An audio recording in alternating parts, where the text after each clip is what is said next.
कल की तरह आज भी you can be a part of us till the very end. This is a conversation. This is a summit packed with some amazing conversations and thinkers. These are, of course, some of the most influential corporate leaders of Pakistan and policy advocates and influencers. So today, when we try and decipher what the future holds, the themes are very powerful, and we hope that you will enjoy this conversation as well. Ladies and gentlemen, we'd like to formally begin with the recitation from the Holy Quran. Bismillahir Rahmanir Rahim.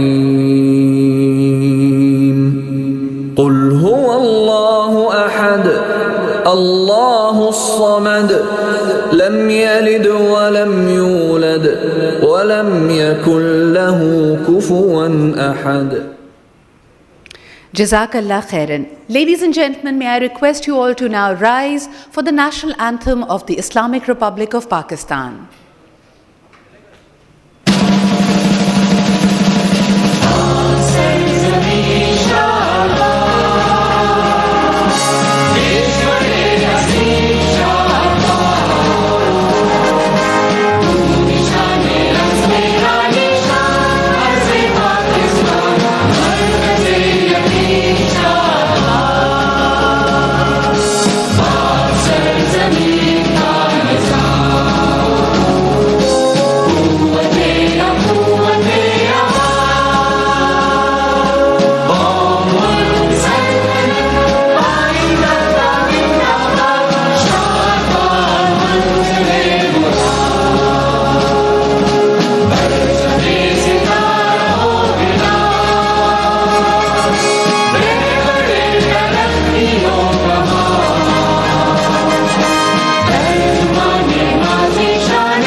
On a lighter note, कहा जाता है कि if you really want to understand what years your childhood were, whether you're an 80s child or a 90s child, तो आप पाकिस्तान में पाकिस्तानियों के सामने कौमी तराना प्ले करके देखिए. हम जिनको असेंबली की आदत थी, सुबह सुबह हमारे लिए लाजिम और मलजूम था कि अपना कौमी तराना हम पढ़ के उसके बाद हम क्लासेस की तरफ जाते थे. You will see that automatically your head will bow down when it comes to Saaya Zul Jalal. So ladies and gentlemen, मुझे हमेशा से लगता है कि जब हम पाकिस्तान के कौमी तराने की बात करें, और यकीनन हर एक को अपना नेशनल एंथम बहुत खूबसूरत लगता है, लेकिन हमारा जो ख़ासा है, अगर आप पाकिस्तान की किसी भी तकरीब, नॉलेज फोरम की अगर बात करें, तो हम खुदावंद के नाम से उसका आगाज़ करते हैं, और यकीनन उसके बाद जो हमारा नस्बुल ऐन है, जो हमारा रिज़ॉल्व है, यानी हमारा नेशनल एंथम, उसको दोहराते हैं. And these are of course are guiding principles, but where are we guided towards? अगर हम इन पिछले 3 सालों की बात करें, तो you should take pride in the fact that your bodies have survived a global pandemic. ये अल्लाह ताला का हम पे ख़ास करम है. और ख़ास तौर पे अगर हम दुनिया के कई सबसे ज़्यादा तरक्की याफ्ता ममालिक को देखते हैं, तो इस पेंडेमिक के आगे उनके तमाम इकोनॉमिक सिस्टम्स, तमाम हेल्थ केयर सिस्टम्स ने घुटने टेक दिए हैं. तो वाइल कल की अगर मैं गुफ्तगू और मुख्तलिफ हमारे स्पीकर्स की बात का एक तरह से अहाता करूँ, there is so much to be proud of as Pakistanis. We have this engine of growth and progress that we seldom take credit for. कहीं ना कहीं शायद हमारी जो ख़ुद एतमादी है, जो हमारी सेल्फ वर्थ है, for what ever reason it has taken a hit. And that's what happens when there's uncertainty, when there is chaos. But there is order in chaos as well. All great things are born out of the challenges. और इसके अंदर जो opportunity है, that's exactly what the leaders and the speakers of this forum have been pointing out to us. कल हमारे पास बहुत ही powerful themes थी, and today is going to be no less. Today we are going to begin with some global perspective. कई दफ़ा हमें लगता है कि हम जो सोच रहे हैं उस पर हम doubtful हो जाते हैं. We want to see, and nobody in the world has an answer. Nobody in the world can actually predict and forecast what the future will be like, क्योंकि तमाम जो हमारी forecast थी, कल हम जैसे बात कर रहे थे, the last 2 years have been a lesson in humility. कि हमने जो कुछ प्रोजेक्ट किया था, फोरकास्ट किया था, it went flat, nobody knew how to get out of it. 2008 में जब ग्लोबल रिसेशन आया था तो लोगों ने कहा जी जो पहले ग्लोबल रिसेशन में जिंदा थे, इट हैपेंड 100 ईयर्स अगो, तो हमें पता ही नहीं वो कैसे उन्होंने सर्वाइव किया था। लाइकवाइज आप और मैं हिस्ट्री की किताबों में स्पेनिश फ्लू के बारे में सुनते थे और हम अपने आप में कहते थे यार ये किस किस्म के बेचारे लोग थे, उस वक्त तक इतनी तरक्की नहीं हुई थी, फ्लू से मर जाते थे। यानी हम देखो, हम हार्ट अटैक डायबिटीज से मरते, ये फ्लू से मर जाते थे, पैनाडोल खाएं सही हो जाएगा। लेकिन हमने अपनी ही जिंदगियों में we have gone through a time where this flu can be lethal and it is a pandemic. So again a lesson in humility. Question is, how do we move forward? One of my most favorite quotes and data that I share at forums is, और ये मुझे School of Tomorrow के लिए जब मैं तैयारी कर रही थी कि आने वाले दिनों में academia का, education का क्या role होगा, you'll be surprised to know, and this again will be something to think about, especially if you have kids, कि आप सबके बच्चे जो इस वक्त, वो बच्चे जो grade school में हैं, 60% of them are going to go into professions जो अभी तक ईजाद नहीं हुए। So how do you prepare for a future which is so fluid? आप अपनी बात कीजिए कि अब जब आप स्कूल में थे आज से 10 साल पहले, 15 साल पहले, अगर कोई कहता कि online, internet, social media marketing, e commerce, this is how I am going to earn a living, nobody would have understood that. आपके पेरेंट्स तो आज तक नहीं समझ पाते, वो कहते हैं जी कंप्यूटर पे लगे हुए, आईटी में कुछ करते हैं। So this future that we are trying to navigate our way through and be successful in is so unseen. But that's why we give credit to our founders. हमारे साथ मौजूद हैं the chairman of board of investment Asfar Ehsan साहब, Ali Akai साहब of the Martin Dow Group, and of course Ghayas Khan from the Engro Corporation, who are the founders of the Future Summit. And the last 5 years, these themes, these very relevant themes are up for your perusal. और आपको बताते चलें कि सिर्फ इस चार दीवारी में नहीं, बल्कि this is a hybrid conference. आप online हमारे साथ connected बहुत सारे लोग हैं, और यकीनन these are the entry level professionals, mid level professionals, and our global network, which is perhaps you're being watched in, कल मुझे किसी ने बताया कि we were watched in 20 plus countries and it is there to stay. These conversations are there.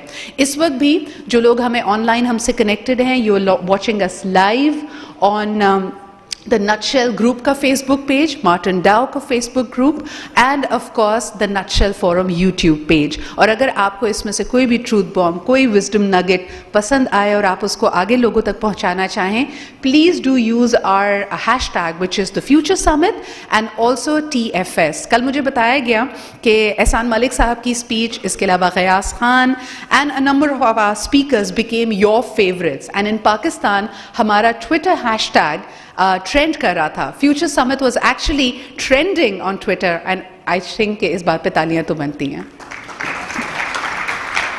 Ladies and gentlemen, we are going to get started with our 6th session if we count the 5 sessions yesterday. आज की शुरुआत हम कर रहे हैं with a very powerful speaker. He of course is the founder of DHB Global and the CEO of Allineus Technologies. He's also a global panel member of the MIT Technology Review. Ladies and gentlemen, we have with us Douglas Corley, and he will be sharing with us the world view of what the world and the best minds in academia are regarding to be the future forward, and the future which is going to unfold before the eyes. Good morning to you, Douglas. Can you hear us well? I would first like to say thank you very much to the Nutshell Group, especially Asfar, and sincere congratulations. Every year it seems like things are growing.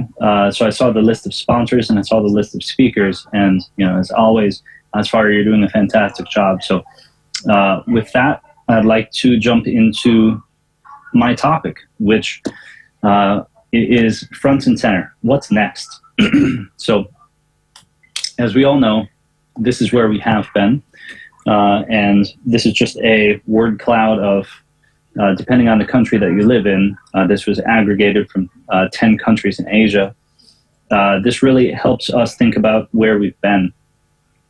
And I'm actually an American who had lived in China for 9 years prior to COVID. I came to Thailand for a short vacation as COVID started, and I'm actually still in Thailand.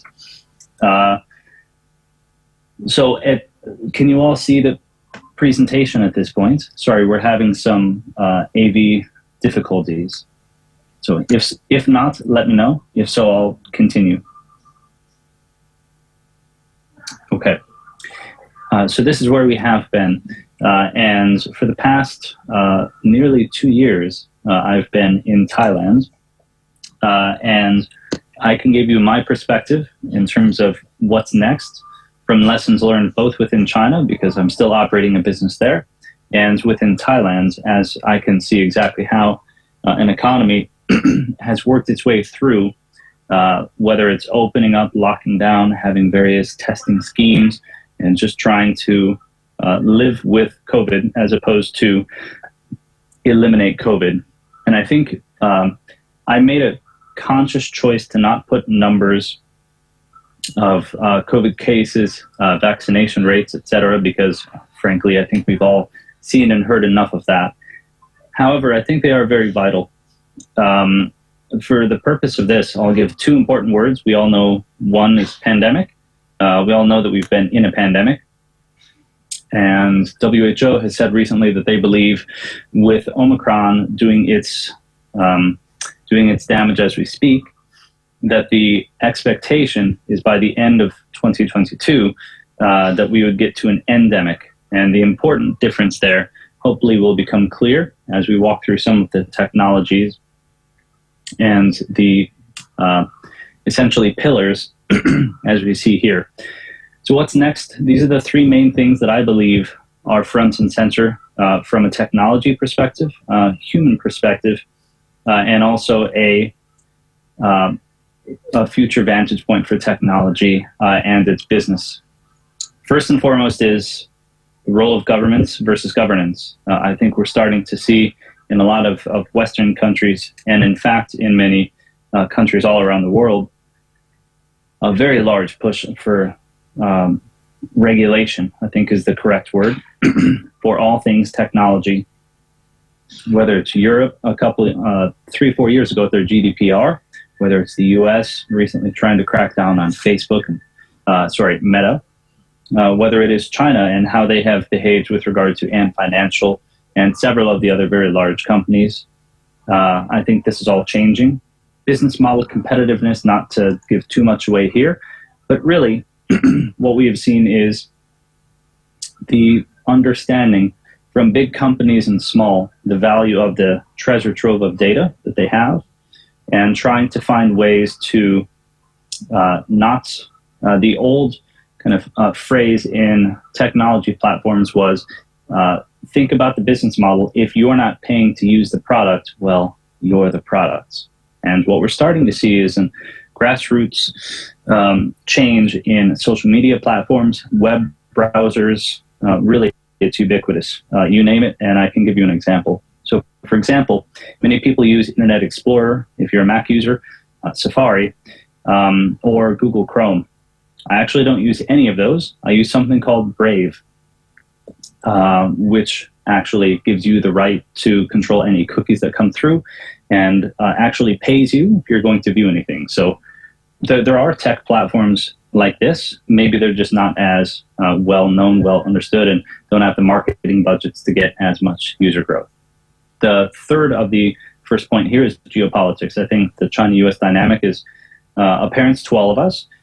But I think what I mean more here is how exactly is it that we're going to make sure we understand how things are operating and what is coming next in terms of, as I said again,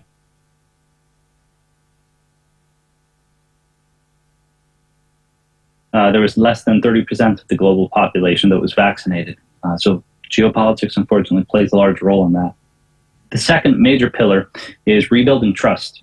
Not pointing at any particular examples, but since the beginning of COVID, when I was asked by World Economic Forum to join their COVID task force, I've dealt with over 50 governments at this point. And this word, trust, reliability, transparency, and corruption, those are the words that came up all the time. And so I think it's fitting at this point, as we hopefully shift from pandemic to endemic, to start thinking about not just what is next, but how do we do these things? How do we make a governance system that we believe is reliable? How do we use particular technologies that give us transparency and therefore imbue trust within the very lines of code that they're written in? And how do we make them in such a way, again, not to give too much away, in the crypto space, to proof them from something called the 51% attack? Essentially, make sure that the economics are fair for all. And the last here is making sure that business continues as usual and adapts. So leadership is obviously key, making sure that people are actually at the center of products and making sure that products are safe. And so I think technology has played a very large role in each of these things. So the series of slides that I've put together hopefully will be a little bit lighthearted, because I think we've had 18 or so months of an interesting time, but also very thought-provoking, because, while some of the topics may seem a little bit far-fetched, I assure you they are not. So as we all know, we have some form of digital passport with regard to COVID stuffs, whether it's contact tracing, vaccine certificates, and we're actually seeing a large amount of workplace digitization, depending on where you are in the world. For context, the Philippines has had the world's longest lockdown. I think they've been in full lockdown or partial lockdown since June or July of 2020. So it's been an incredibly long time. They open up, they close down again. And what's happened is there's been a digital infrastructure built to enable business as usual, governance as usual, and to allow us to, as a society, function normally, as normally as we think COVID has been so far. So oftentimes what happens when you have an emergency infrastructure that is built, it doesn't go away. It just gets repurposed. So that's the purpose of this, is making sure that governments best utilize the technology that has been put in place to initially do contact tracing and vaccine certificates to hopefully create, for example, a smart health wallet for every citizen. This, I'm not sure if you can see my mouse. This image, unfortunately, is cut off, but this is actually Mark Zuckerberg with his likeness in his commercial. And this was actually for the unveiling of Meta as a company, rebranding from Facebook to Meta. So this is obviously the metaverse. Does anybody know what this is? This was actually a movie about 3-4 years ago, very, very popular. Okay. This was a movie named Ready Player One. And this is actually based on a very popular series of books. If you want to really just get a feel for how people are looking at technology, it was written by someone named Ernest Cline. It's an absolutely fascinating movie. But these sorts of head pieces, as you can see here on the left, we've all seen these sorts of things. I'm just old enough that I remember going into Blockbuster Video Games, and they used to have these gigantic 5 or 7 pound headsets that you could put on and play games, and it's all in red and with a black screen. And look at how far we've come. On the very far right here, a movie that came out, I think, maybe mid to late last year. This was called Free Guy. Again, I realize they're movie references, but you'd be surprised at the parallels between science fiction and really just technological thinkers and things that end up coming true. So this is very similar of an idea to augmented reality, except sort of augmented reality within a metaverse, which is why it's all the way on the right. So in this, he's essentially taking glasses that he finds on the ground, putting them on, and realizes that it actually has created a simulation of everything around him. And in fact, there's this digital architecture for every physical architecture that he interacts with. So the metaverse, I believe this year we'll start to see some form of it. We've all heard of NFTs and some of these various fun acronyms that we can play bingo with.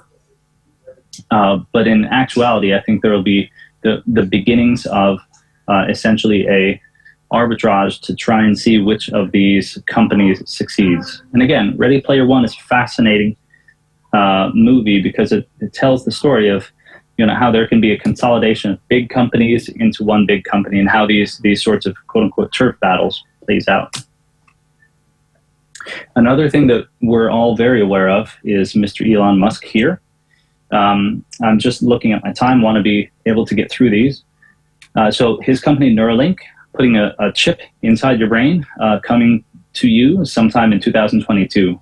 Here on the left, this is actually a very popular biohack that is being used by tens of thousands of people in Northern Europe, and it's now spreading throughout the rest of Europe. They literally put a chip in their hand right here, and then they can use this to pay for things very similar to a QR code. So they hold their hand up, and they're able to pay their bills or use it to get on the subway, etc. Designer biology. So these are two images. I'm a science biotech nerd, so I can give maybe a distinction between these two. One is synthetic biology, which would be designing an entirely new cell line, and this would be genetic engineering. So being able to take all of these letters that you see here with the building blocks and taking those and turning one on or off, modifying the current infrastructure versus creating new infrastructure.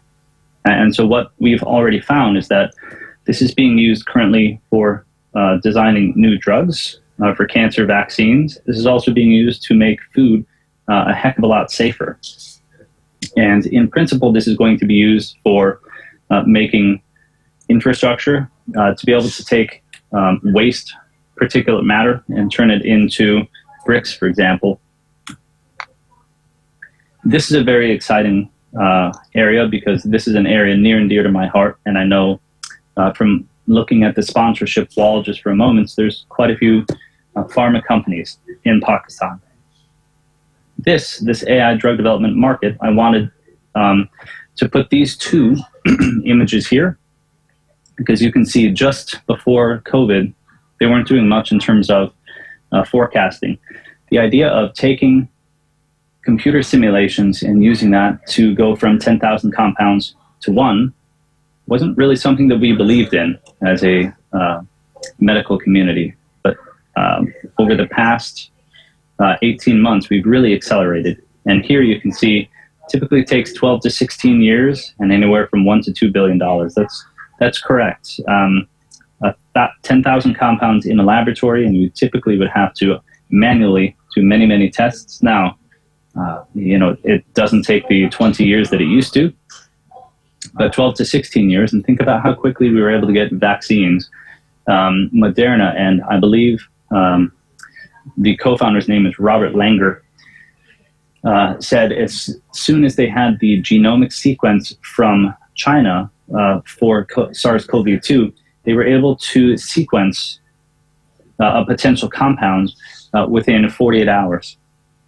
Right. So from 12 to 16 years, I believe many countries around the world received their first jabs mid-year last year. So instead of 12 to 16 years, perhaps we can get it down to 18 months during emergency times. In more realistic times, I think 5 years. So being able to cut this by more than half means that you can also cut this by more than half.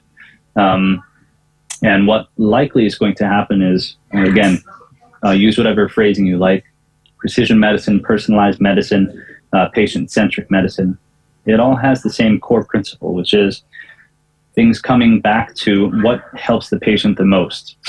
And being able to go and sequence your own particular genome and what's called multi-omic and understand what makes you unique and what medicines will work for you, something that's called pharmacogenomics. And then being able to actually run a couple of tests to figure out which particular compound treats a particular form of disease that you have. Again, it's a very, very fast-growing market. I can speak very eloquently about which companies in China and the US have done a lot.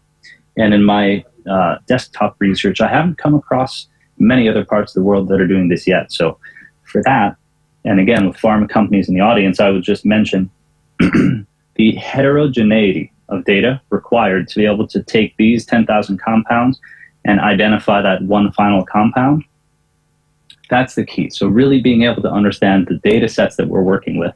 It's not just the science and the AI that's able to test each of these things. It's having the correct data sets. And everyone that's touched AI or GAN or ML will tell you, unless you have the correct data set, it's what is phrased as garbage in, garbage out. So it's very important that you're able to get the correct inputs so that you can have the correct outputs. This, I think, is something in my sphere has already started, and it started about mid-year last year as people were starting to quote-unquote wake up. And I'd say the most important trend here is climate change and healthcare are indistinguishable at this point. Climate change, because many will understand what happened with regard to environmental changes over the past several decades, has created an infringement on the environment. That has led to those creatures getting closer and closer to our normal living environment, the cities. And as we continue to expand our cities, we're rubbing up against more and more creatures. So this is a very low-tech solution. This is actually from a kids' TV show, just to help understand how we can clean up the ocean. And this is actually being done at mass scale. And this is several of the IoT technologies that are allowed to monitor our environments. Great rust for data. I'm a little bit rust for time, so I'll simply say data is everything. Again, I'm here in Thailand. Just last Thursday, there was an announcement that over 70% of the country's population's healthcare data was stolen and put up for auction on the dark web. So some, I think, 38 or 40 million persons' health data. So health data especially is absolutely fundamental. And I think from a government and governance perspective, it's very important to understand the connections between these. And again, making sure that things are safe and protected. Cryptocurrency, this is actually for a friend of mine. CBDC stands for a crypto-backed decentralized currency. So this is actually a fascinating concept where central banks can actually be merged with Bitcoin and others. And this, as you can see, for those of you who participate, crypto started to go down. And I just want to end with a very quick summary and one last question, if you will entertain me. Healthcare will never be the same. We've seen such rapid changes. We will actually stop talking about AI as a phrase and blockchain as a phrase, many of these as a phrase, because they'll become the normal technology. Our brains aren't yet controlled by Elon Musk, but there will actually be those implants by supposedly the end of the year. Tension between automation and manual will require regulation. So whether this is for factories themselves or it is for the manufacturing process itself, or many other job functions. For example, restaurants are starting to look at how they can use smart arms. You can read the rest of these. Again, I think the most important here is pandemic to endemic. And this last one is very near and dear to me. Chronic disease will start to become a bigger issue as we go from pandemic to endemic. So my last question for you, please consider, what does the future of a responsible technology look like?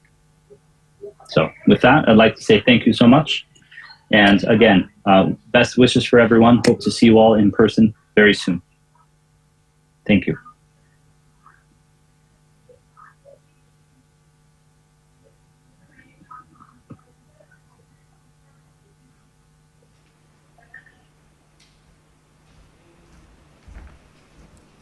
That was Mr. Douglas Corley, the founder of DHP Global and the CEO of Alanius Technologies. Ladies and gentlemen, moving on with our sixth session, I'm very happy and delighted to invite our next speaker. He is, of course, the Chief Operating Officer, Systems Limited, and will be speaking on a subject relating to the future and how he sees the future will shape up before our eyes. Ladies and gentlemen, please put your hands together to welcome Mr. Asif Akram. Thank you. Can you hear me? Is this on? All right. Very good. Assalamu alaikum. Good morning, everybody. Nutshell, Martin Dow, Angro, thank you very much for this opportunity today. My name is Asif Akram, been a technology learner since about 25 years, if you're going to talk about age. Worked with PwC, IBM for many years. Worked for PwC and IBM for many years, and now working for Systems Limited, which is the largest IT services company in Pakistan and a largest exporter. I think start is a bit controversial because we were still talking about Industry 4.0, and now we've suddenly moved into Industry 5.0, and the discussion is going to be interesting. It's not going to be holistic. There are going to be more questions that will come out after these 15 minutes than I can answer, or I will answer there, because we don't have all the answers right now. And with the world changing the way it's changing, what I want to do today is connect to what's happening around in technology and then make a connection back to Pakistan. As I said, we are all technology learners. And there'll be few phrases that I will introduce today, which are going to be important for us to remember as we go forward into this journey. And there'll be question and answers after this session. As we continue to look at the industry, the revolutions have been coming back and forth. Let me see if I can. Oops. If I can move. Now I've got it. I don't know how. All right. So a bit of history lesson here. We have started the fifth industry revolution. We're also talking about the sixth industry revolution already. But if you look at, it took hundreds of years to come from 1 to 2, exactly a century. The first revolution, if you remember, was called the steam engine or the train or whatever, that revolution. Then we went 100 years later into the second revolution, which was more around mass production, electricity, and brought a lot of new things to the world. Another about 100 years then took us to bring into the computers, to automation, but that was more a 100-year era, 3 revolutions. But if you look at the fourth and fifth, they're coming in half times. So the fourth industrial revolution started in 2000 when we talked widely about internet. We talked widely about connectivity, analytics, and we can argue that countries like Pakistan are still in the fourth revolution. We can argue that. But the fifth revolution is here already. And it's not changed much from fourth. It's a cusp that's happening. And it's an important point to understand, because the fifth industrial revolution is about man and machine. As the previous speaker was talking about, the word AI will go away, and we're going to talk about man and machine more. That is, a human needs to work with the machine and customize the output for the enterprise or for the consumer or for the employee. And that's what the fifth industrial revolution is all about. And while we are in the fourth industrial revolution, the fifth has already started. So please be aware, it started in Pakistan as well, and I'll give you some examples of it, of man and machine. We have over 180 million mobile subscribers. I know yesterday there was that discussion as well. And that's man and machine, mobile and man. We have digital commerce that has gone up exponentially, e-commerce. A latest study said about 20% of our population placed an online order in the last 12 months to buy something. Man and machine, again. I'm making my point about the industrial fifth revolution. Then we talk about another thing, which is banking. And we are seeing a huge increase, 40, 50% more people trusting in digital banks, because that's what the future will hold. And that's what we are all about right at this moment, man and machine. Manufacturing. We've increased, we've got IoTs, we've got analytics. I know some industries are behind, some industries are moving forward. Manufacturing has done a lot more work around man and machine as well. So the point is, as Pakistan, and not just global, we don't have a choice anymore from one industrial revolution to another. We already are there, and we will continue to move in that direction. So what does enterprise need to do? All right, I got this one. So Industry 5.0 is in my hand. I want to just focus on a few things. From Industry 5.0, moving to a digitally enabled enterprise or digitally connected enterprise, which many of you and all of us are part of right at this moment. And the key thing is, enterprises, may it be a bank, may it be a telco, may it be an industry, has to pivot, not transform, I'm using this word very carefully, is to pivot to address the disruption and the demand that is coming from its employees, from consumers, from customers, from its partners. So the enterprises only become digitally enabled and connected when they're able to pivot. And pivot around what?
Enabled and connected enterprises to do, and it's our responsibility, is to create this burning platform.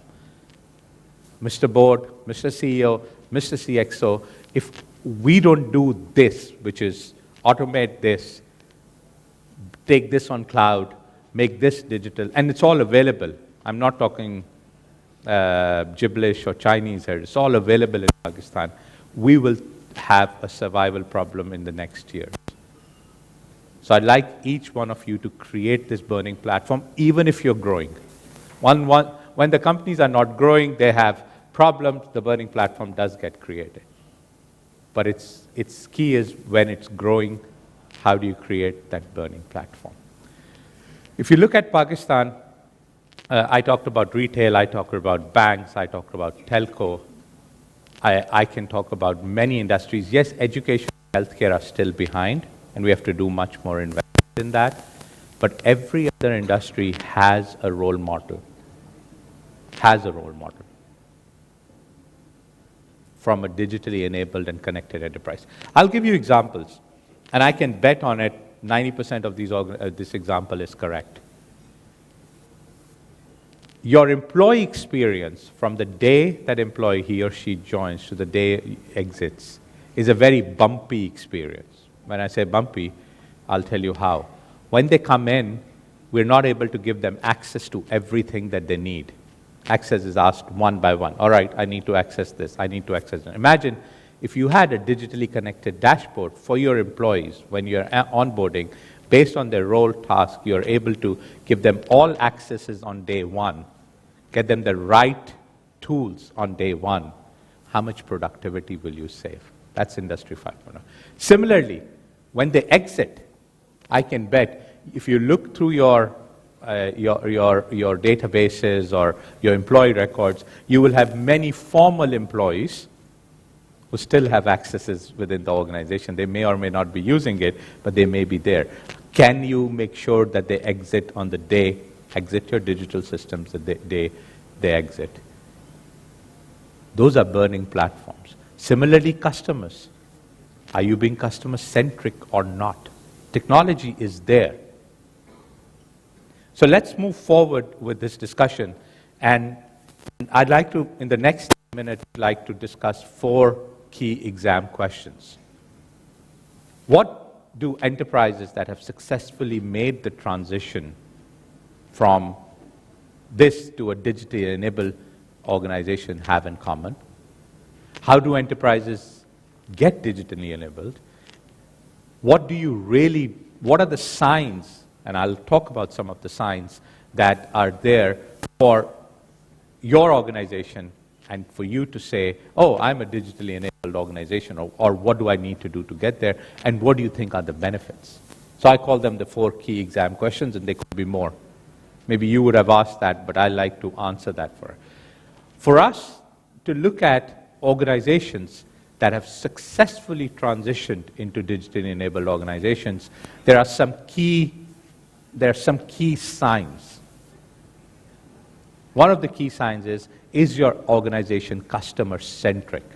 And we all say we are customer-centric, and customer could be your customer of the customers, your customer could be an employee, but is it customer-centric? Are you listening to the customer? So what happened when COVID happened? Overnight, we had to go remote. Overnight. 23rd March in Pakistan, next day. If somebody had asked me a week before that, can all my workforce go remote? And I would say, no, people will not work. But many industries went remote. Did we pivot? Yes, we pivoted, but that was a force. That was an external event.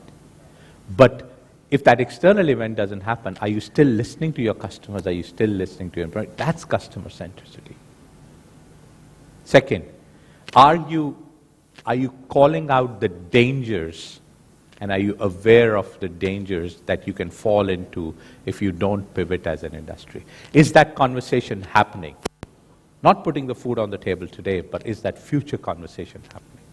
And that's a second sign that it's happening at all the C levels, and it's happening at all the employee levels. And if we don't pivot, what's going to happen? So that's a big sense of customer centricity. Are you talking about the dangers? Then, are you really investing in the infrastructure of your organization? And if you're not, then that is not the sign to become a digitally enabled organization, to Industry 4.0 or 5.0. And infrastructure means putting whatever is needed from a bank to a telco to a retail to a pharma to a manufacturing. Fourth, are you data-driven? Data doesn't lie, we know that. That's a fact. Please. And it's very easy to say, but a lot of us go with the gut feeling or somebody who has done it for many years. become data-driven. If you are a data-driven organization, the first exam question starts to get answered. And if you're not, let's start talking about that. And finally, are you future-proof? And when I talk about future-proof, it's a very important phrase that I'm using right now. Future-proof is in all areas. Are you ready for the future? Are you investing in the right talent? Are you investing in the right infrastructure? Are you investing in the right security? I'm not touching security, cybersecurity, all of that. Those areas are there for existence. So the organizations who are customer-centric, the organizations who are able to be open to call the danger for the future, organizations who are data-driven, organizations that are investing in infrastructure and are future-proof are some of the examples of the organizations which, in our opinion, are going to be are ready and have become digitally enabled. Let's take some global examples. Pfizer. Why was Pfizer able to produce something so quickly in this pandemic and bring the vaccine out quicker than anyone else? Because if you look at Pfizer, they've been investing in a digitally enabled organization. They've been investing in data. They've been investing in data analytics. And that's what has been very, very important for this organization. Now, how does your organization become digitally enabled? And I will not, I don't want to go into a long, there are only three things in this, three areas. Second question. Your business has to be aligned with technology. Technology has to have a seat on the table. So the digital technology transformation can happen, not just the digital business transformation. Very important. Second thing, organization has to invest in talent. Talent makes it happen. I can talk about transformation for the whole day, but if there are no people to drive it, how is it going to happen? How is the technology going to transform? And thirdly, again, organization needs to pivot and call the burning platform. If you're not able to do that, forget about being digitally enabled.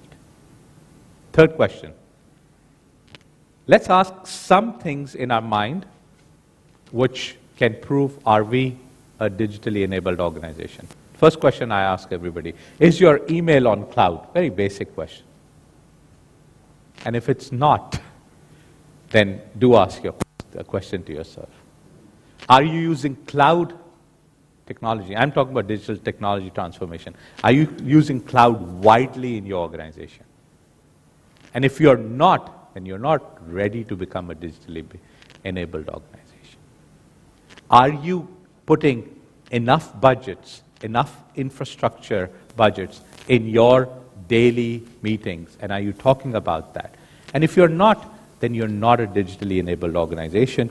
And are you automating on a regular basis? Are your employees asking for hybrid? If they're doing all of those things, then you have basics for digitally enabled organizations. So do look at that. Just start from some basics. Is your email on cloud? And if the answer is yes, take. Are you using cloud everywhere that you use? Because cloud is cheaper, faster, secure. I know banks have some regulations. I got that. And how we want to do that. Are your employees asking for hybrid? Are you automating in manufacturing? Are you putting IoTs? Are you putting sensors? Are you investing in infrastructure? And if you're not doing all of this, then it's just a talk. And if you're not investing in talent, let's keep talking for another few years. And then finally, I talked about all the benefits that are going to be there. I think the two key benefits that I want to talk about, a better customer experience, a better customer insight. That's one huge example. More revenues, more retention, less iteration, more reach. Every industry needs that. Some industries don't, most of the industries do. Better employee experience. That's the second big advantage. And I think if you're able to do that, get a better customer insight, better employee experience, we've done a lot which is not happening today. So the digitally enabled organizations are not just the Elon Musk's organizations. These are organizations which are able to pivot. These are organizations which are able to use the man and machine concept. These are organizations that are able to create a burning platform and then invest. And they are from every industry that we've got out there. I want to conclude by a few things. It's a tough ask in the current environment within Pakistan to ask everybody to become a digitally enabled organization. There are stages of it. If you haven't started the journey, start the journey. Most of you have. If you've started the journey, take it to the next level. If you are already scaled, then mature into that. But use that in everyday life. Because you're using it personally. You're doing most of your business from the mobile today. Why can't your organization be digitally enabled? And then invest in talent. If we have more digitally enabled organizations in Pakistan, we will have more talent that is ready to be exported, ready to be done work even outside Pakistan. I come from an industry which is focused on technology.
Suhail Aman Saab and Rabia Ahmed Saiba from the Nutshell Group to please come up on stage and present a book which is a token of our appreciation to Asif Saab for a brilliant presentation. Ladies and gentlemen, please welcome Mr. Asif Akram, the Chief Operating Officer of Systems Limited.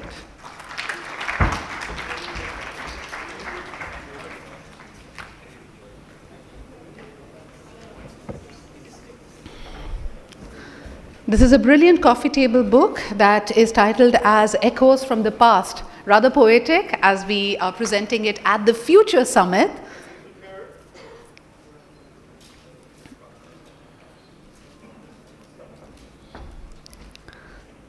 Thank you, Asif Saab, thank you, Suhail Saab and Rabia for being here. Ladies and gentlemen, we are diving straight into our 7th session. For those of us online, this one is basically focused on the future of healthcare. I think it cannot be emphasized enough how important health, well-being, and our own progress in terms of our fitness has been emphasized in the years that have gone by. We are living through a pandemic. The jolts of it that we continue to sort of absorb and to sort of dodge as well. So how will we look at the healthcare system for the 5th most populous country of the world? And perhaps one area of that directly links to the population healthcare. But just again, drawing from Asif Saab's presentation, governance versus government, and of course, us as society, our societal behaviors. So for the next speaker, please put your hands together. He is the Managing Director of Farm Evo Private Limited and the Shield Corporation. Ladies and gentlemen, please welcome Mr. Haroon Qasim.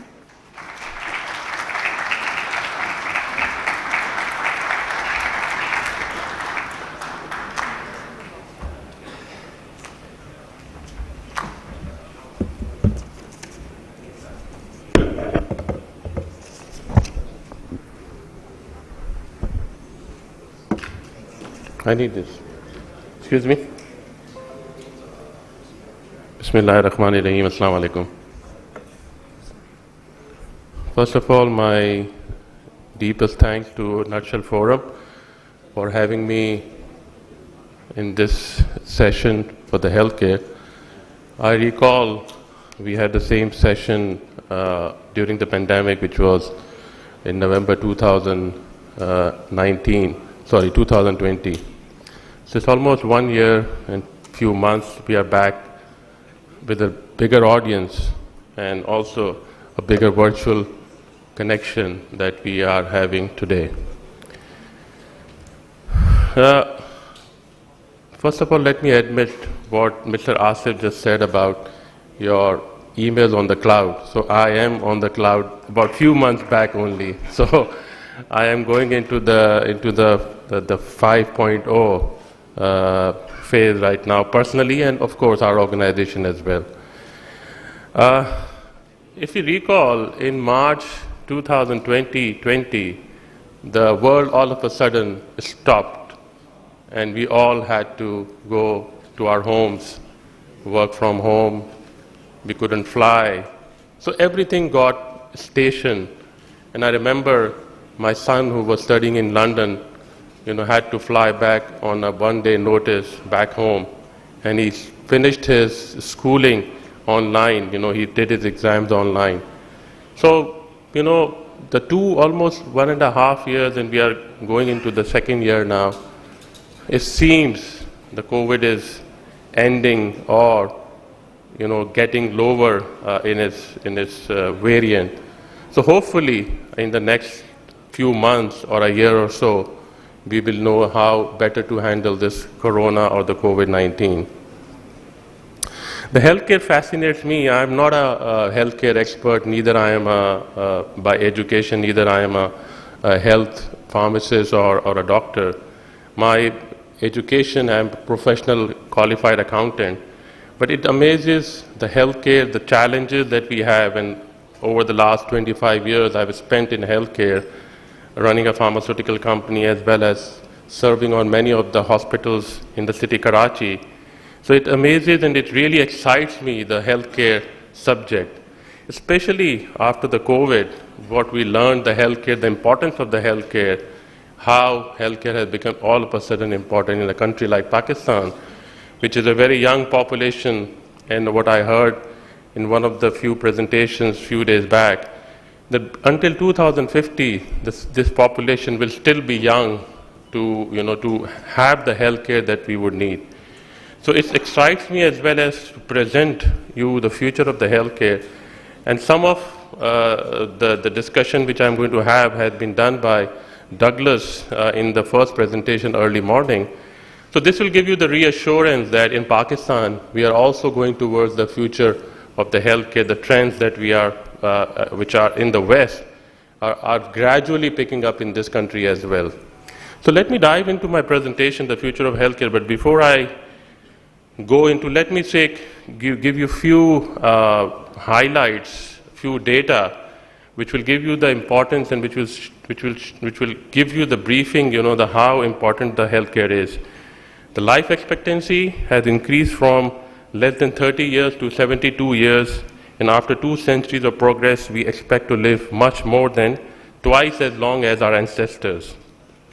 The global population projected to reach 11 billion in 2100. Today, we are about 7.9 billion population globally. And can you imagine the immense pressure it will have on healthcare?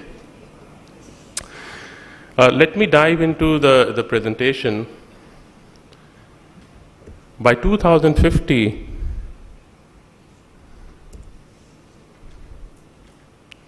one in 6 people will be over 65 years old, and more people will live with one or more chronic diseases. Chronic diseases are, for the people who are not from the healthcare, are diabetes, cardiology, the hypertension, the blood pressure.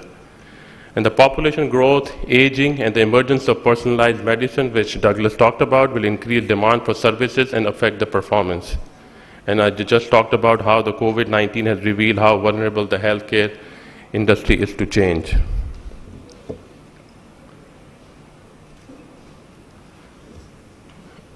By 2040, healthcare as we know today will no longer exist. So be ready for the change.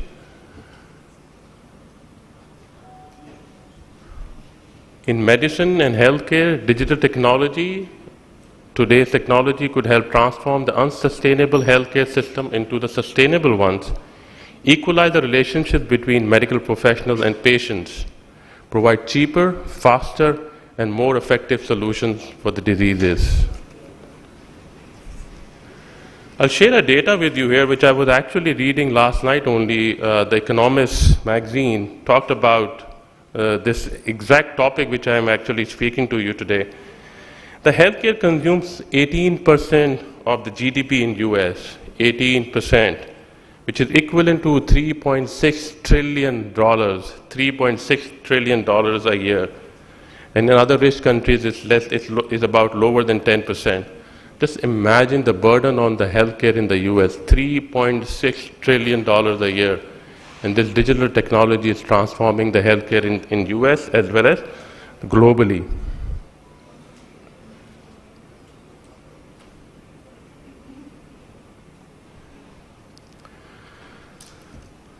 Douglas talked about artificial intelligence. It's a new buzzword which is actually being spoken in the West and of course in Pakistan. This is the highlight of today's session, as well as going forward. I think this will be an interesting discussion which we will have. I just met a few days ago a gentleman, a professional in artificial intelligence who came from, I think, one of the universities from abroad. And in 2015, he said, artificial intelligence people didn't understand what is artificial intelligence, but now people are actually utilizing this artificial intelligence in their organizations. So what we're talking about, Industry 5.0, is actually being happening in today's dynamics in the healthcare as well as in the industry as well.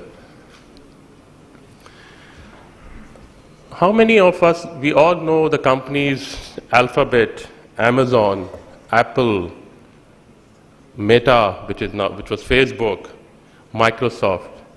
We all think these are IT or technology companies. But let me tell you this data, which I also read it yesterday night. All these companies which I named have together poured about $3.6 billion in the health-related deals in the last year. Only last year, all these IT companies or technology companies that we have heard are putting a lot of money in the healthcare-related deals. So just imagine all these companies are gearing up towards the healthcare. So one of the examples you'll see, the Google Health, which has developed an artificial intelligence tool, Google DeepMind, which has an algorithm to outperform all human radiologists on pre-selected data set to identify breast cancer on average by 11.5%. So if you have 100 patients to target or to find out this cancer, with this artificial intelligence, you can actually improve your progress, improve your processes, where you can identify more patients who will have gone or going through the cancer in the breast cancer. So this is amazing, where the IT or the artificial intelligence is helping the medical profession.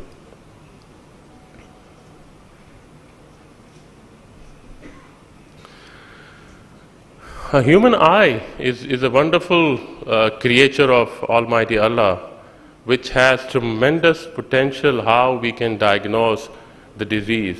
In the past, the ophthalmologist could at least give you the little background about the disease that you will have.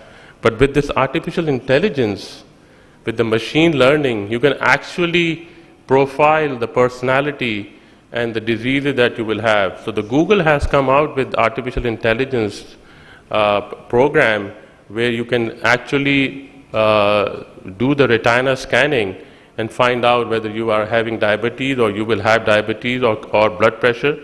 So it's amazing, the human eye, which can give you the basic of the healthcare related. So artificial intelligence is helping this to diagnose from the human retina scanning that what disease you will have or are having today.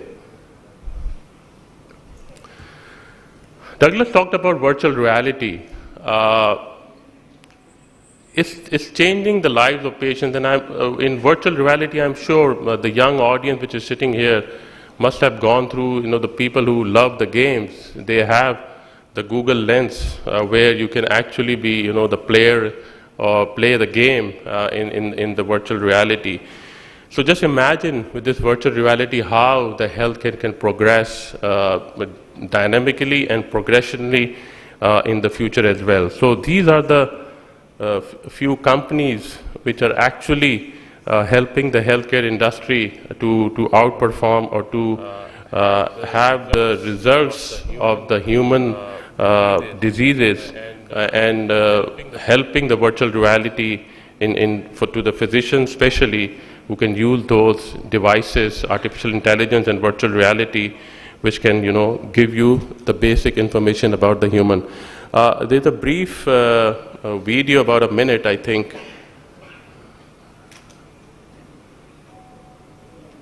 Could we have the voice, the volume? It simulates experience through senses and perception with headsets.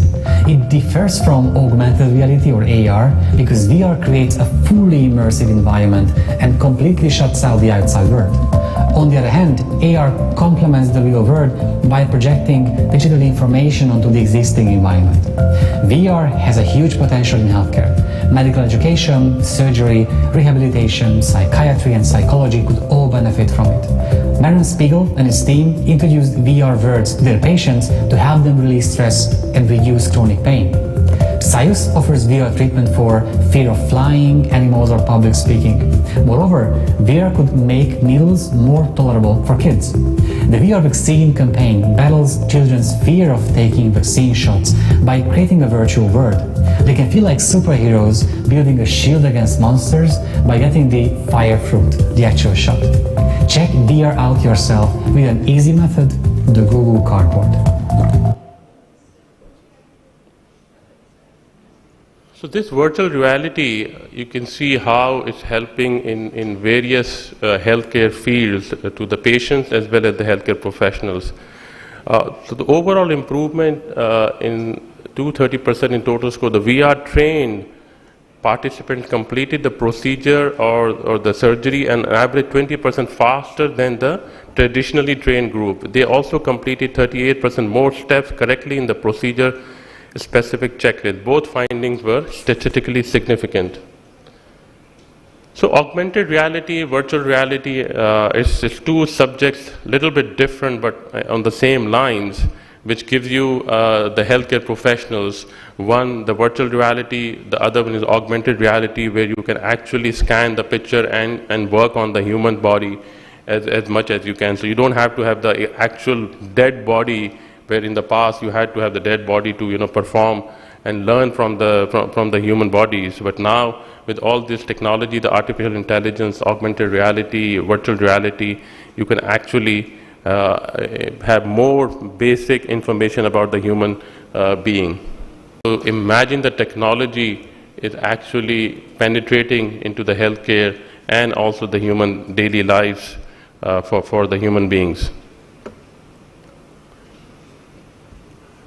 This is amazing, healthcare trackers, the wearables and sensors. How many are having this, the Fitbit normally people are having? How many in the hall have it? Can we have the raise of hands? I see, I think less than 10% people are having the Fitbit in this hall. I had it, but mine was broken, so I left it in my drawer.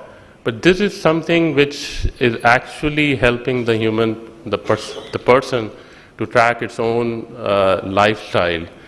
The next slide you will see, and when I was preparing my presentation, I actually was lost, with this, all these smart things.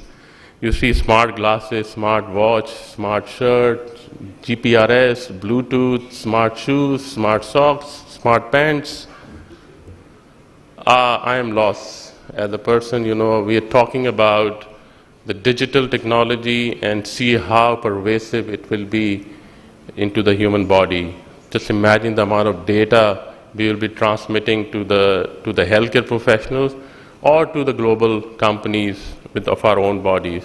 It's scary as well as beneficial, but as human beings, we are learning how to use this data and how privacy could be maintained. So on one hand, it's really blessings, but on the other hand, it's the real scare and the fear how this technology will help or will not help the humanity going forward. So it still remains the challenge to see how the society or how the governments will regulate all these devices, how the data will be regulated, how the data will be tracked. So this is the challenges which human beings face, and also the healthcare industry is facing. But again, this is amazing technology where we all benefit from the advancement.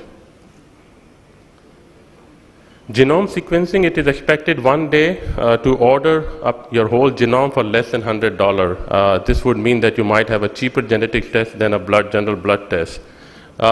You could see in the next, I think, 2 or 3 years in Pakistan, you will walk in a lab, pay maybe $100 or less, you will have the entire genome sequencing of your body. It's not too far. It's happening in US. The technology is very widely available, and it's coming down into Pakistan as well. What it benefits? Drug sensitivity, multifactorial or monogenic medical conditions, family history, nutrigenomics. These are the many benefits. These are all technical, but briefly, drug sensitivity, we are all becoming resistant to the antibiotics. We are becoming resistant to the many drugs. So this will actually help, the genomics will help you to understand what drugs will benefit you and what drugs will not benefit you. Again, one data I will share with you.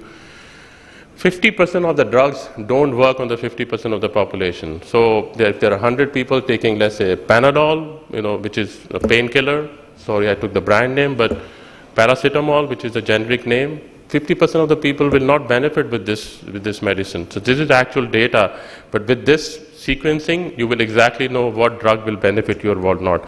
The family history, the preventive action that you can do, the nutrigenomics, your nutrition factor, how can you improve your diet, will help you with this human genomics sequencing. Drug development, Douglas talked about, I'll briefly mention because of the industry 5.0, which Asif just mentioned a while ago, and I see a lot of pharmaceutical industrial people sitting here. This will actually, just imagine the drug development, Douglas mentioned exactly the numbers and the data. Just imagine if this actually comes into the reality, the clinical trials, where you have the human, virtual human, you will save the time and the amount of resources on the clinical trials. So the faster you saw the development of COVID vaccine and many drugs in the last year, which Douglas mentioned, it's all because of this augmented reality, artificial intelligence, and the human genomics, which can help the pharmaceutical companies to exactly develop the compound and the drugs for the benefit of the patients. Nanotechnology, amazing. The way it is helping the healthcare is something which we'll explain in the next slide.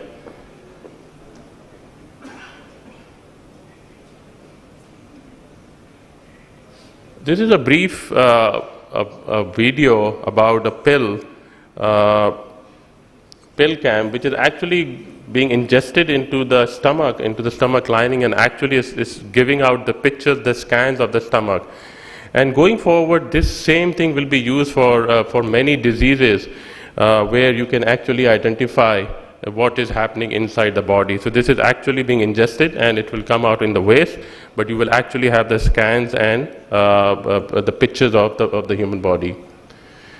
Robotics, I'm not going to go into detail because I already got a warning of 1 minute left. So this is one of the interesting product which has come from an Australian startup where it can help the children with chronic illnesses monitor their medications, temperature and breathing rate while keeping the company with music and stories. So this is a robot which is actually helping a child in this illness to keep track of the medication and keep company with all the daily stuff. 3D printing. Yesterday I was at LUMS University and I found out the government has put restriction on 3D printing for the commercial usage. The reason was given because it had been used in the terrorist activities. So hopefully there will be technology where the commercial use can be helped by the companies, by the industries, because 3D is something amazing where you can actually prototype your drugs, prototype your many of the products, where you can have a fast delivery to the humanity and for the benefit of the patient. So the last but not the least, I leave you with this quote from Susan Biddle. The healthcare industry is in the midst of technological transformation with the goal of improving the patient care, and information technology needs to be ready to support this progression. Thank you very much, ladies and gentlemen.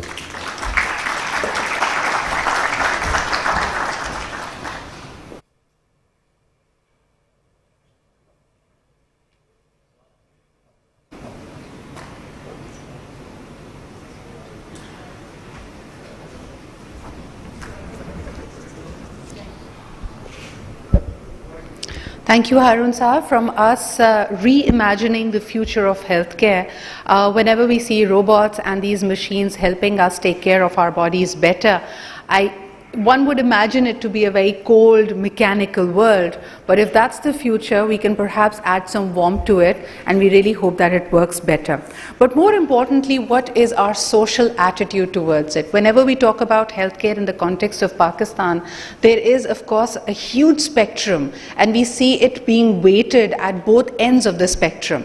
For example, one is to talk about obesity. That seems to be a very urban, that needs to be a very select niche problem where we are not taking care of our bodies. And at the other end, we have people who have stunted growth and they are facing malnutrition and food insecurity. So how should the twain meet? That's the important one. Of course, Pakistan has done a brilliant job looking at how the systems, the healthcare systems and the government has responded to the pandemic, but that does not take away from a variety of other issues. Our population continues to be very vulnerable. Mother and child healthcare is compromised. We happen to be one of the 2 countries in the world where polio has still not been eradicated. And sporadically, we see a number of campaigns coming in. But for example, the population welfare has, the last time the campaign was formally run for the country, it was back in the 90s. And we still have the highest fertility rate when it comes to the entire region. Bangladesh at this point in time is at 2%, where Pakistan continues to be at 3.6%. Adding more vulnerability, our diabetes number, a huge portion of our population is vulnerable to diabetes, hepatitis, and a variety of other pollution-borne diseases. And of course, the complication continues.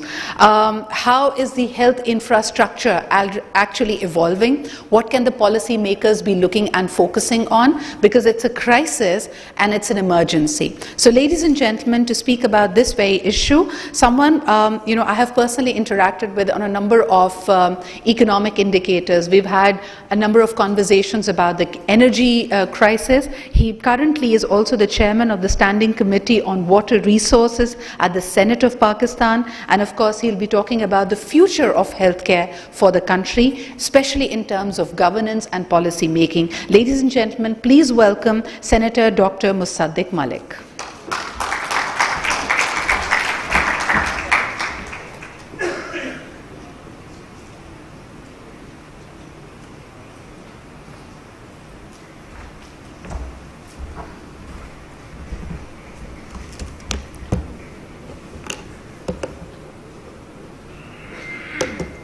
Thank you very much.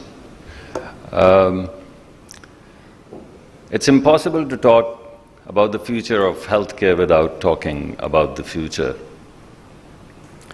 And I think I'm reminded of Bernard Shaw's little statement where he says, there are those who look at things the way they are and ask why. I look at things that never were and ask why not. And I think it's impossible to talk about the future without asking this question. I was not going to use this slide, but a friend of mine reminded me last night. I sometimes use this as a starting point for looking at future. The first time I personally looked at future is when I watched Star Trek. I remember we were little kids, and I believe at that point in time, television was black and white. You may find it hard to believe. And both of us brothers, every single time there was Star Trek, we'll just run to the television, and we'd stayed glued. It was like magic. It was like we were in a dreamland. And mind you, we didn't know English. So we were kind of toddlers. We were maybe 6, 5, 7, I don't recall. We didn't know English, but the magic in Star Trek was so compelling that we were glued to it. Place where no man would dare, space, the ultimate frontier, where no man would dare to go. Well, so much for that space. The Star Trek series was still going on when near about everything that we used to see in Star Trek became a reality. There was this little transponder, if you remember, Spock would pull it up and say, "Beam me, Scotty." That little transponder, it basically became the first generation of cell phones. And when cell phones came in the 1980s, I believe, the Star Trek series was still ongoing. And that little thing that we used to have in Star Trek where you would push the button and coffee would come down, that was the segue to microwave. And that holodeck, which was so bizarre that you were in the space and there's an enormous screen, and all of a sudden the enemy appears on the screen. And you just press a button and you shout at the enemy, and you press the button and the screen goes out. That's Zoom. That's everything. So that's Skype. That's Zoom. And this all began to happen. It's everything that Star Trek had is right here on this telephone. This, my friends, is the power of imagination. And there are only two ways of looking at any system or any strategy. One is, as Shaw said, to look at things the way they are and ask, why? In strategic sense, it's like looking at healthcare or looking at any arena and saying, what can I do? But there's perhaps another way of looking at things. That is to imagine a future, then take a position in that future and ask a different question. Not what can I do, but what would it take? And that's how science has propelled us to where we are. Because everyone who's looking into the future, who's creating futuristic societies, or futuristic healthcare systems, or futuristic educational system, or futuristic industrial platform has to ask this question. What is the future going to look like? What position am I going to take? What is the ideal healthcare system in that future? And what would it take to build that ideal system, or what would it take to build that ideal company? And that's basically how innovation is driven. And it's all about innovation. It's all about productivity, it's all about innovation. And one-time innovation you can get, like we do, through diffusion of technology. We can go, what is technology? Technology is something that happened about 10 years ago or 7 years ago. It takes that long for it to commercialize and become available.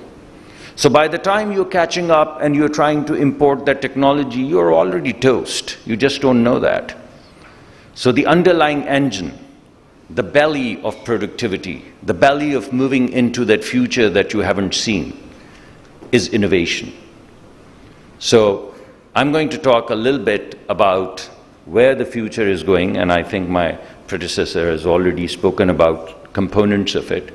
I'll take your components with your permission and try to weave a future that we can all see coherently, and then try to see if we are along that journey of getting into that future of healthcare or not, and what may be the hurdles.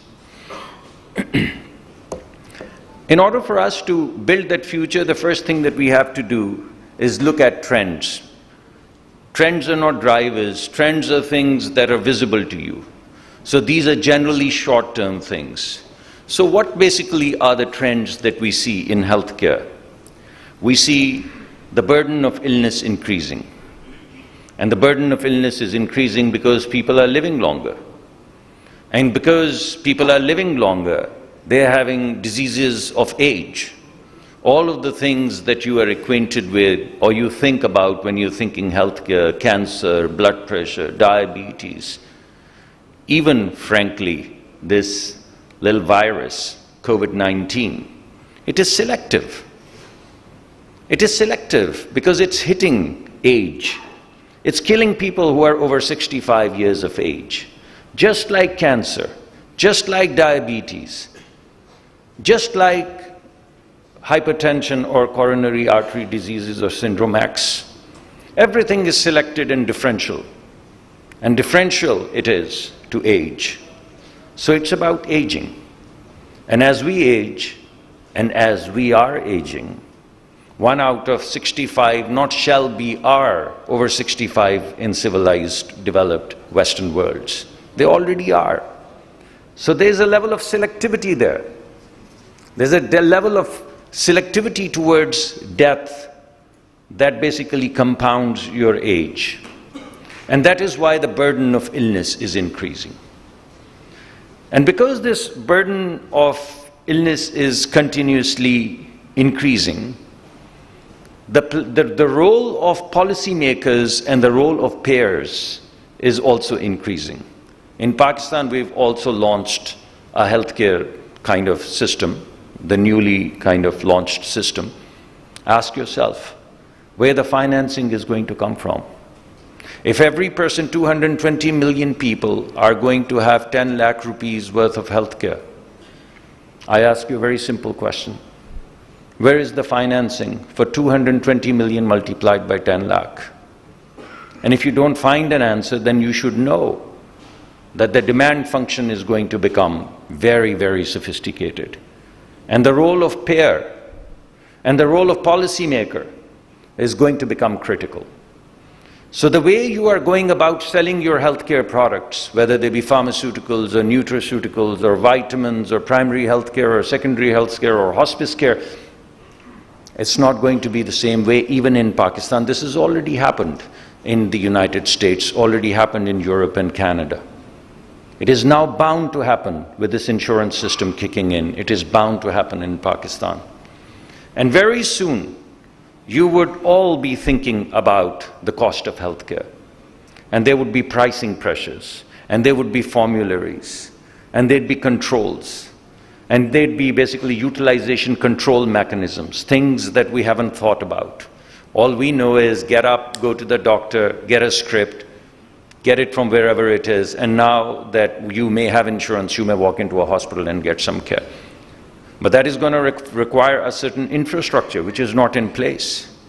The infrastructure of hospitals is not in place. The infrastructure of specialty care is not in place. The infrastructure of primary care is not in place. The infrastructure of prevention is not in place. And what is going to happen? The most cost-effective intervention is prevention. And have you ever heard the word prevention or health promotion in Pakistan? Well, soon you're going to hear. Because 220 million multiplied by 10 lakhs, or 220 million divided by a family of 5 multiplied by 10 lakhs. The numbers don't add up. And therefore, the role of payer and the role of policymaker is going to increase. And the world is not going to be very soon. Either the system would bomb, and with the next political change or even within this dispensation, the system will collapse because there'd be no financing for it. But if the financing is brought into place, then the system cannot stay the way it is. It is absolutely impossible because the numbers don't add up. So this is going to be a whole new trend that we may or may not be used to. The third thing which is very important, the third trend, short-term trend that we're seeing, is the ubiquitousness of data. As I said, look at this. This is office, this is home, this is illness, this is disease, this is epidemiology, this is connectivity, this is shopping, this is what? This is far more sophisticated than the holodeck that Star Trek had. So therefore, the clinic, the hospital, is this the hospital or is this the hospital? Is this the clinic or is this the clinic? Is the patch on my shoulder going to monitor my vitals 24/7 and someone else is going to run some algorithms and tell me when I'm going to be predisposed to a stroke or a heart attack? Am I going to be picked up before that or after death? All of these things, all of these gimmickries, this blurriness, the ubiquitousness of information, the connectivity, what this is lent to is complete diffusion of demarcation between what the clinic was and what home was and what the office was. So these settings in which healthcare is going to be delivered, these settings are all but blurred. And in this blurriness, you'll have to come up with new settings, new ways of delivering healthcare, new way of thinking about illness and health and death and prevention and so on and so forth.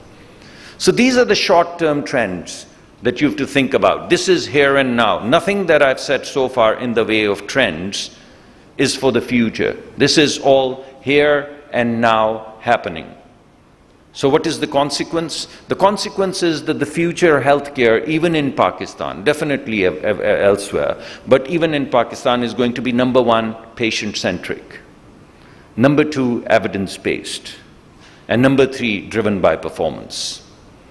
So all of these people who are used to writing scripts or selling scripts, I tell you, their days are numbered. If we continue to go in the direction in which we are going, they'll have to show performance, they'll have to prove their evidence, they'll have to show real-world evidence, real-world data. They'll have to bring forth evidence to prove that their medication, their intervention, their clinic, their specialization, their laser guns, they work. Otherwise, they would be toast. What is all this driven by? This is driven by 4 scientific platforms, everything that I've spoken about, and this is where the future is going to take you. There are 4 big revolutions that are brewing in the world. The first, of course, is nanotechnology, which is the revolution of atoms. And what you used to have were materials which were cut into little devices. Now you're going to have atoms which are going to be configured into devices with zero waste. So this revolution is already brewing. And this revolution is also driven by convergence of technologies. So technologies are going to come together and create what is going to be a device. Very soon you're not going to know the retina that has been dropped into your eyes, if that is biology or chemistry or material science or engineering. You wouldn't be able to tell. Because it's at the convergence of technologies that you would be building these little devices. The pumps, the insulin pumps, they're not going to be any insulin pumps. They're going to be biological pumps within your body which are going to monitor and secrete insulin at the same time. So this nano-revolution is going to have magnificent artifacts as well as consequences for healthcare, globally as well as in Pakistan. The second big revolution that is taking place is biotech. And biotech, like nanotech, is the science of atoms. Biotech is the science of cells. And just the way we are reconfiguring atoms, in exactly the same way we are reconfiguring cells. The DNA, the chromosome, the message, the expression, from genes to proteins, so proteins to expressions to illness, illness to distress, distress to interventions. Everything is up for grabs. And I always say this in the labs, if you look at labs, the rats are living twice as long with some interventions as they used to. The worms are living 7 times as long. So I ask myself, maybe I'm goose, I'm cooked. But what about my daughter? Why would she not live for 150 years? I mean, if my life is, average life is 70 years and rats are living in the labs, rats are living for twice as long, 70 multiplied by 2, if we're as good as rats, my friends, why would my daughter not live for 150 years? She's only 21. She's ways to go. By the time she's in her 60s, why would she not expect 150 years of life? And at what rate would this 150 become 1,000 with the progression of science? So I ask, just the way I cooked up these devices and I told you what is going to happen outside of you and inside of you, you wouldn't be able to tell what device it is, what science it is. In exactly the same way, life and death is up for grabs. Globally it is. In Pakistan, big question mark. And I tell you why there's a big question mark in everything that I'm saying as we move forward. The third revolution that is brewing is connectivity, bits and bytes. I mean, you remember those dial-in, computer dial-ins? Do you remember those? That strange noise, ding, ding, ding, ding, and then you're connecting and then it breaks down. Do you remember that? Compare that with the connectivity of this little thing. And this is passé, because my more sophisticated friends, they only wear a watch. They talk to the watch, I don't know what they're talking to, I don't know what they're computing, I have no idea what they're calculating. I don't know if it's going to be this or that computer that I have there. I feel like a caveman. Because my children, they don't talk about the things that I talk about. They don't use the technology that I use. They laugh at me when I basically leave them messages or write long messages. They laugh. I mean, they say, no one writes like this. So I'm not even writing for my own children, set aside the future. I'm not using the technology the way they use technology. I'm not connected like them. So all of this connectivity is creating a cloud, not the cloud that our friend in the morning spoke about, not that cloud. This ubiquitousness of information. And cloud is, as a technology, just one input into it. Space may be the other frontier. Who knows where this is going to sit, who's going to cook it, where it's going to get cooked. Suffice to say that information flow, information is something that you assume to be is a commodity. So with the commoditization of information and connectivity, what is going to happen? That brings us to the next big revolution, which is the revolution of mind. Not revolution of mind in the way of thinking, in the way of in the way of cognition, in the way of our understanding of neurons, in the way of our understanding of neural networks, in the way how brain is wired, what the bloody brain is all about. What is it? And that understanding is lending itself to artificial intelligence, because you have to understand intelligence before you understand artificial intelligence. So someone mentioned Elon Musk this morning, and he has a company called Neuralink, in which he is saying that all the brains in the world, the brains can be connected. We've already seen it for people with special needs. You know, there are Olympics for people with special needs.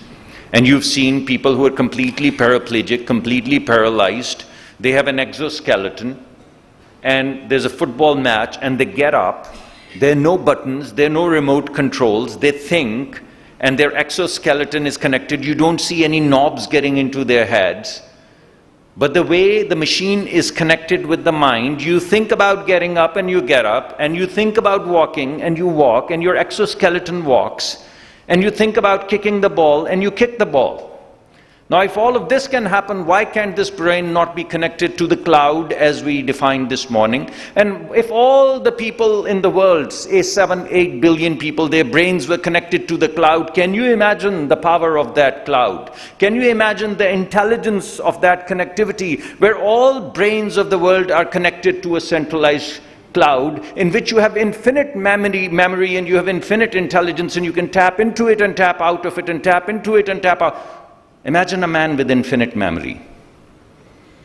Imagine a man with the wisdom of all 8 billion people, because if your mind is connected to your exoskeleton, then why can't your mind be tapped into a cloud and pulled up, in and out, in and out? That's where we're heading in the way of future. That's what future life can look like. I'm not saying will look like, but it can look like. So these are the 4 underpinnings: the nano revolution, the bio revolution, the information revolution, and the cognition revolution. And when you converge these 4 revolutions, you start to ask yourself if you're ready for this kind of life, this kind of healthcare or not. What are the specific implications of these long-term trends? Nothing that I've said so far, nothing, not a thing, is without evidence. There's no fiction in this. All of the things that I've mentioned, the nanomaterials, the 3D printing, the lens, the pumps, the longevity, the connectivity of mind with exoskeleton, the connectivity that you have right now, all of these things are real. Nothing that I've said is for the future. These things are commercialized things that are available right now. You mentioned, sir, that for $100 right now in the United States, it took $1 billion in 13 years to map human gene sequence. Now it takes $100 and 1 day. Very soon it's going to be $10 and 1 minute. So imagine that world. That is the world for which you are gearing up. $10 and 1 minute, and your entire genome is mapped out. All of your probabilistic predispositions are laid out in front. And in that you have to play whatever you're calling health or wellness or life. You have to play that life game in that framework. So what is going to happen? Some fundamental questions are arising. People are beginning to ask if death is an illness. People are beginning to ask if that death will be an illness, if not right now. And I have no answers. We know that there's going to be death. But do you realize that cancer cells are immortal? Do you know what cancer is? Our cells are programmed. They're programmed to die. So in a certain life cycle, a natural biological trigger kicks in and it tells the cell, die, and the cell commits suicide. That's how the balance of the new cells that are created in the body and old worn out cells, that balance is maintained. One day a cell mutates and forgets to die. Then that cell that has forgotten to die replicates, and there are 2 cells which are forgotten to die. And then there are 2 to the power of 2, and then 4 to the power of 4, and then 16 to the... and all of a sudden you have a tumor. These are cells that are immortal. These are cells that are forgotten to die. So if you could decode, what about these cancer cells? What is the first mutation? And one of Pakistani scholars, Dr. Azra Raza, is working on this at Columbia University. A fantastic woman, fantastic. I'm inspired by her. Every time I go, I look her up. Completely inspired, floored by her intelligence. And she's asking a very simple question. What was the first mutation? What was the first thing that happened to the cell by virtue of which it forgot to die and became cancerous? And if you figure that out, what if you introduced that to human body? Is that the ticket to immortality? I mean, that's a question for which I don't have an answer, but I'm saying the science has begun to grapple and struggle with this idea. But how good would it be if you forget to die and continue to age and age and age and age, and one day you can't even move, but you wouldn't die? I mean, how tragic would that be? That would be cancer of another sort. But if you look at the 2012 Nobel Prize, which was given to Shinya Yamanaka, it was about cell rejuvenation. It was not about living forever. It was about youth. It was about returning to youth. It was about posing to you a challenge as well as an option of growing old or young.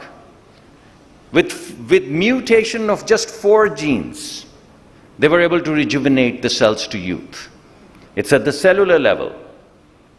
But at this cellular level, as the science grows, what would youth look like? What would age look like? What would death look like? And what would be the meaning of life? These are the fundamental questions that surround the future of healthcare. We're already growing organs at the cellular level, at the scientific level. We're growing in little experiments. We're growing cells. I mean, the synthetic biology has already kicked in. I think it was the year 2000 when we produced the first virus, and it was 2010 when we produced the first bacteria. So we're already synthetically producing viruses and bacteria. So we are going to regrow. We already know about undifferentiated stem cell, a cell that doesn't know whether it's programmed to be a fingernail or a hair or heart. What if you started to program those cells? And the technology, CRISPR, is available. You can clip the genes, you can mutate, you can add, you can delete. So you can play around with this new CRISPR technology. You can now play around and design your genes. So what are you going to design yourself to be? These are some of the crazy questions. I mean, when you put these sciences, bring them together, these are the crazy questions that pop up. Am I taking too long? You have to check me. 5 minutes? Okay, good. So the cell therapy is in place, the gene therapy is in place, the underlying CRISPR technology is in place, the Nobel Prize has been given for rejuvenation of cell. When would this become a rejuvenation of organ or regrowth of organ? When would that become the rejuvenation of life or youth or, I don't know, the jury is out. But that's what the future is going to question. These are the questions that the future is going to grapple with. And then therapy we've spoken about. I've already spoken with you about this, and this is already happening. But the labs that you go to, why do you need to go to these labs? Have you ever asked these questions? All of these chains of labs where you go. In scientific research, the lab is already, we have a DNA chip. The things that you were talking about, in real time, these are actually protein and DNA chips are available, and those things are happening every day. Why do you need to go to a lab? But why do you even need to have this chip? If I can put that lab in your body, if I can just plug it in, and it's continuously monitoring. I mean, the Apple Watch that you wear or Fitbit that you wear, it's already monitoring your vitals. If it can monitor your vitals with a little patch here, you're already with that patch, you're monitoring your blood sugars. Why can't you monitor other things? So this lab on the chip and the patch on your back, combine these two, and you are going to do remote patient monitoring 24/7. So all of these uber-rich people, in this room, and most of them are in this room, and definitely 90% of them in this city, they should know that they can be monitored. And with a little bit of application of AI, with 3 or 4 or 5 vitals getting deranged coming together, with 99.9% confidence interval, you can tell that this person is on for a heart attack or stroke, and you can pick him up and save him. So all of these things are happening. The 3D printing is already taking place. Personalized medicine is already on the horizon. The watch you're already wearing, the patch for insulin or blood sugar is already there. The biological pump for insulin is already in the making. So what remains? These are things that have already happened. Some of the bigger questions that I've posed earlier about life and death and longevity and anti-aging and frailty and youth, those are up for grabs. But the rest of the stuff on this screen is already there. Robotics are there. If they can deliver their grocery, they can deliver your medication. And when they're delivering their medication, which has to be personalized, why medication? Why not the raw materials with 3D printing machine by your bedside for a chronic condition? Your lab in your body, it titrates and figures out what is needed. Your 3D printing prints out the exact same proportions, and that 50% effectiveness becomes 100% effectiveness because it's tailored to you. So the robot drops stuff in the machine, it flies in through your window, drops those raw materials on which we've just put 17% sales tax. With 17% sales tax, it drops them into this little printer. Your lab basically figures out how your blood sugars and blood pressures are faring out. The 3D printer basically gets this message and prints the exact specific drug which would work 100% of the time. So that's basically where we are heading with the future of healthcare. So what do we need to do? I think there are 3 stages in which we need to move forward. First is clearly digitize care. I mean, this is like, you really need to have a very low IQ not to do that. Really low IQ. And therefore, that is obvious to me. The second is rationalize care, optimize care. And I think in order for us to do that, what we need is data. And we are going to be left out as probably the only country in the world which is not going to have that data. So the infrastructure of healthcare is information. And we don't have that. So it's always going to be my clinical judgment versus your clinical judgment. And if in that process of my judgment versus your judgment, if the care gets sub-optimized, God's will. But that's not how the world is going. So if you want to optimize care, you'll need to have information. In order for you to have the information, you need to have infrastructure for information, which is digitization. So digitization or healthcare infrastructure, healthcare informatics, is the infrastructure on which healthcare optimization is going to ride. You have to understand that healthcare is like a balloon. It's a closed balloon. You can't just decrease costs. You squeeze it here, it would pop up somewhere else like a balloon. And where it pops up would be the most expensive intervention. What you can save with prevention, if you don't do, you can save with a 10-cent medication. If you don't save it with 10-cent medication, you can save it through primary health care. If you don't save it at primary health care, you can save it at tertiary level. And if you don't do that, you're going to land up in an emergency situation, which is singularly the most expensive intervention. So you want to optimize healthcare, you'll have to digitize healthcare. You don't digitize healthcare, there's no freaking way on the face of this earth you're going to have an optimal healthcare system. And finally, you'll have to universalize it, you'll have to personalize it, and those things I basically have already spoken about. I'm already committed to this.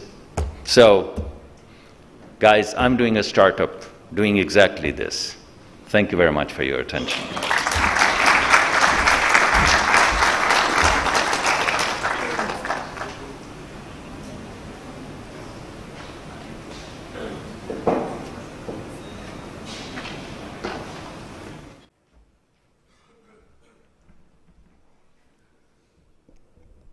Wow, That was thought-provoking, and it had a lot of sci-fi details. It actually literally transported us to a different time zone.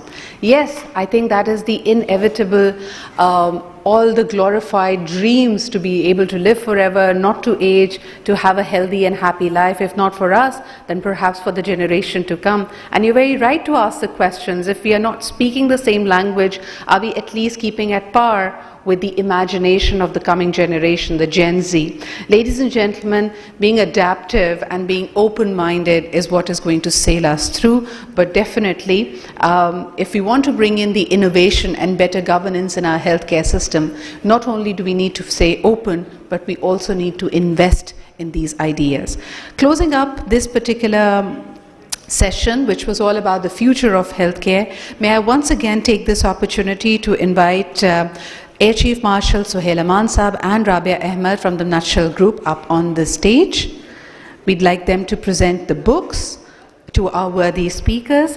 Ladies and gentlemen, please welcome the Managing Director of Farm Evo Private Limited and Shield Corporation, Mr. M. Haroon Qasim.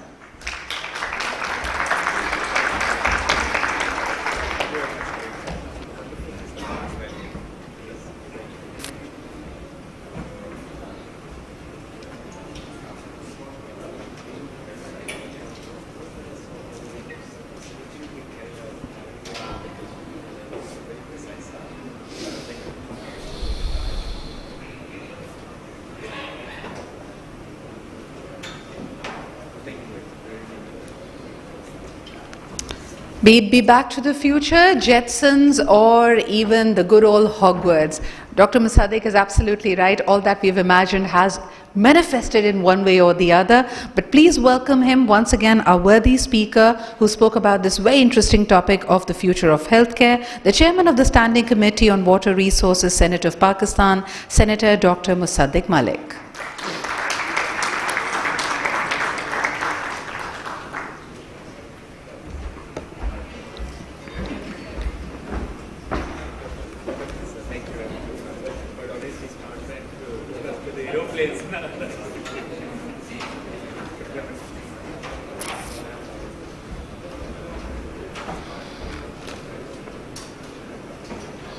Thank you, Musaddiq Saab, thank you, Suhail Saab, and thank you, Rabia. With this, ladies and gentlemen, we come to a close of our 7th session. We'll take a 5-minute, literally, a 5-minute break for a cuppa. It could be a tea or a coffee cup, and let's come back here in about 10 minutes. And maybe also come together for a group picture for all the speakers in this session if they are here with us. May I request Mr. Haroon Qasim and Senator Dr. Musaddiq Malik, Rabia and Suhail Sahab for being here for the picture. For the rest of us, ladies and gentlemen, we are taking a quick break. It will be about 5 to 10 minutes. May I see you back here as we have a very interesting session about the China-Pakistan Economic Corridor. What is the way forward? That is what our speakers will be deliberating on. Thank you for being here.